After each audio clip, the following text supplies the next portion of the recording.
I'm Ken Fogg. Grab yourself a tea or a coffee. This is Net News Baton Rouge. And here are the headlines from the local metropolitan area and region. In local health news, it is reported that overdoses and mental health calls are high in the Baton Rouge area, according to the coroner.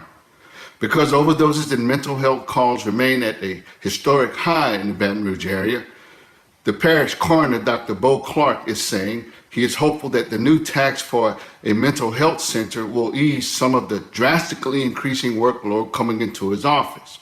While speaking at the Ronald Reagan Newsmakers luncheon, Coroner Clark discussed the investigations that his staff has recently completed in 2018, and he compared them to prior years, including suspicious deaths, involuntary commitments of the mentally ill, and sexual assaults, all of which have greatly increased in recent years. Dr. Clark stated that the first fentanyl overdose that he's seen in the parish occurred in 2014, 2 years after he took the office, but since then the overdoses have been on the rise. He noted that heroin overdoses have picked up substantially since 2013 from the 5 such overdoses that he recorded in 2012. Now, 35 overdoses were recorded recently.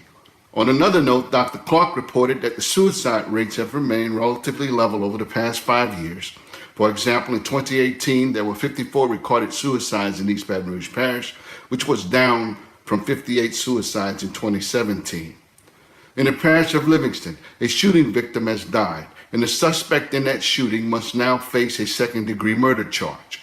Jeremy Campbell, 39 years old, was shot on the last day of 2018 in Livingston Parish. He died on Tuesday from his injuries.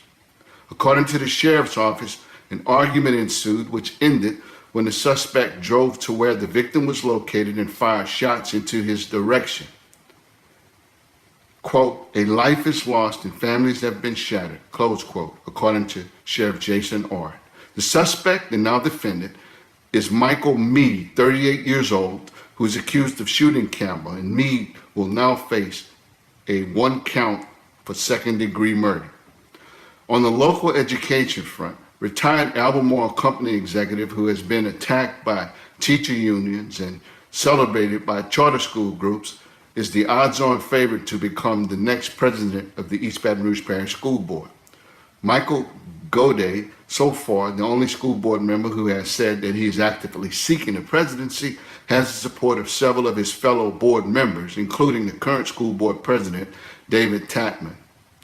Michael Gautreaux and the other 8 elected school board members took their oaths of office at McKinley Middle School on Tuesday, which officially started their 4-year terms, overseeing the second largest public school district in the state of Louisiana. Gautreaux joined the school board in January of 2017, replacing Barbour Freiberg after she was elected to the East Baton Rouge Parish Metro Council. He won a special election later that year for District 7, and he was recently re-elected November the 6th to a 4-year term. Mike Gautreaux says that he has good organizational skills. He has a lot of financial experience, and he has a lot of large organizational experience, but he says if he's elected president of the school board, he will lean heavily on his other board members to bring their skills to the table as well. In Baton Rouge Metro Council news, East Baton Rouge Parish Attorney Leanne Batson learned last week that Councilman Lamont Cole wants to begin proceedings that could lead to her firing. Cole will need to garner 7 votes from the 12-member Metro Council in order to start the firing process. Councilman Cole has not said specifically why he wants the Metro Council to remove Batson, who has been the parish attorney since the council fired her predecessor in 2014. Cole intends to move the Metro Council to set up a public hearing to remove Batson.